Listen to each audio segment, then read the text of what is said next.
বন্ধু, আপনারও কি ইনস্টাগ্রামে ফলোয়ার্স দিন দিন কমে যাচ্ছে? আপনিও কি কাউকে ইনস্টাগ্রামে ফলো করতে পারছেন না, বা আপনাকে কেউ ইনস্টাগ্রামে ফলো করলে সেটি কাউন্ট হচ্ছে না? তবে আজকের এই ভিডিওটা দেখুন, সমস্ত কিছুর সলিউশন পেয়ে যাবেন। সো সেজন্য আপনারা চলে আসুন ইনস্টাগ্রাম প্রোফাইলে। যেমনটা দেখতে পাচ্ছেন, আমার কিন্তু ইনস্টাগ্রামে ফলোয়ার বর্তমানে 2541 জন, আর ফলোয়িং দেখতে পাচ্ছেন 7474 জন। যদি আমি রিফ্রেশ করি দেখতেই পেলেন। সো এবার আমি কয়েকজনকে ফলো করে আপনাদের দেখাচ্ছি। যেমনটা এখান থেকে আমি 4 জনকে ফলো করে নিচ্ছি। 4 জনকে ফলো করে নেওয়ার পরে আমি যখন প্রোফাইলে চলে যাব, যেমনটা দেখতে পাচ্ছেন আমি কিন্তু প্রোফাইলে চলে এসেছি। এবার দেখতে পাচ্ছেন 4 জন কিন্তু বেড়ে গেছে। এবার যদি আমি আবারও রিফ্রেশ করে দিই, সেটা কিন্তু আগের জায়গায় চলে আসবে। সো এবার মূল পার্ট হচ্ছে এই প্রবলেমটিকে আমরা কীভাবে ফিক্স করব। সেজন্য আমাদের কয়েকটি স্টেপ ফলো করতে হবে। যেমনটা এখান থেকে আপনি স্ক্রিনশট নিয়ে নিন। যেমনটা এখানটাতে আমি অলরেডি কিছু টেক্সট কপি করে রেখেছি, যেগুলো আপনাদেরও নিয়ে নিতে হবে। আর এটারও একটি আপনি স্ক্রিনশট নিয়ে নিন। তারপরে আপনি স্ক্রিনশট থেকে কীভাবে টেক্সটে কনভার্ট করবেন সেটিও আমি আপনাদের পরবর্তীতে শেখাবো। সো এটাকে সম্পূর্ণটাকে কপি করে নেওয়া হয়ে গেলে এখানে দেখতে পাচ্ছেন আইএমের এখানটাতে আপনার ইউজার নেমটি দিয়ে দেবেন। ইউজার নেমটি দেওয়া হয়ে গেলে এবার সম্পূর্ণটাকে কপি করে নিন। তো কপি করে নেওয়া হয়ে গেলে এবার আপনি সরাসরি ইনস্টাগ্রামে চলে আসুন।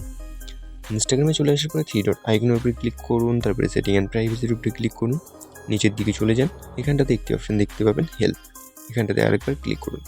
রিপোর্টে প্রবলেমের উপরে ক্লিক করার পরে আপনি এখান থেকে আপনার রিপোর্টটি লিখে নেবেন, যেটি আমি আপনাদের একটু আগে বললাম যে টেক্সটটি আপনার প্রয়োজন। সো স্ক্রিনশটটি নেবেন। সবার প্রথমে আপনি যে স্ক্রিনশটটি নিলেন সেটিকে নিয়ে নেন। তারপরে আমি যেই টেক্সটটি দিয়েছি সেটাকে কপি করে এখানটাতে একবার পেস্ট করে সেন্ডের উপরে ক্লিক করে দিন।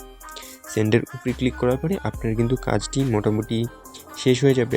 আর এই প্রবলেমটি কিন্তু আপনার 1-2 দিনের মধ্যে সলভ হয়ে যাবে।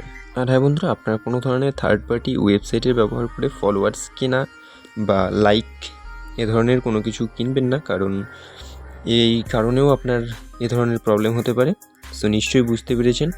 আর এবার আমি আপনাদের দেখাচ্ছি আপনি কীভাবে আপনার স্ক্রিনশট থেকে টেক্সটে কনভার্ট করবেন। সো বন্ধুরা, সেজন্য আপনারা সিম্পলি গুগল অ্যাপ্লিকেশনের ডান সাইডে ক্যামেরার আইকনটি দেখতে পাচ্ছেন, এখানটাতে একবার ক্লিক করুন। ক্লিক করার পরে আমি যেই আপনাদের স্ক্রিনশটটি নিতে বলেছি সেই স্ক্রিনশটটি আপনি একবার নিয়ে নিন। যেটি আমি আপনাদের টেক্সটটি কনভার্ট করব বলেছি সেটিকে আপনি নিয়ে নিন। সো নিয়ে নেওয়ার পরে এখান থেকে আপনি খুব ইজিলি কিন্তু এটিকে কপি করে নিতে পারেন। কপি করে নিয়ে আপনার নোটপ্যাডে সেটিকে পেস্ট করে দিয়ে আপনার ইউজার নেমটিকে এখানটাতে বসিয়ে নিন। সো এটি ছিল মূলত ভিডিওটা দেখে একটু হেল্প হয়ে থাকলে প্লিজ ভিডিওটাতে একটা লাইক করবেন। চ্যানেলটাতে নতুন হলে চ্যানেলটিকে সাবস্ক্রাইব করতে ভুলবেন না। ভিডিওটা সম্পূর্ণটা দেখার জন্য অসংখ্য ধন্যবাদ। আপনার প্রবলেম সলভ হয়েছে কিনা অবশ্যই কমেন্টে কিন্তু কমেন্ট করে জানাবেন।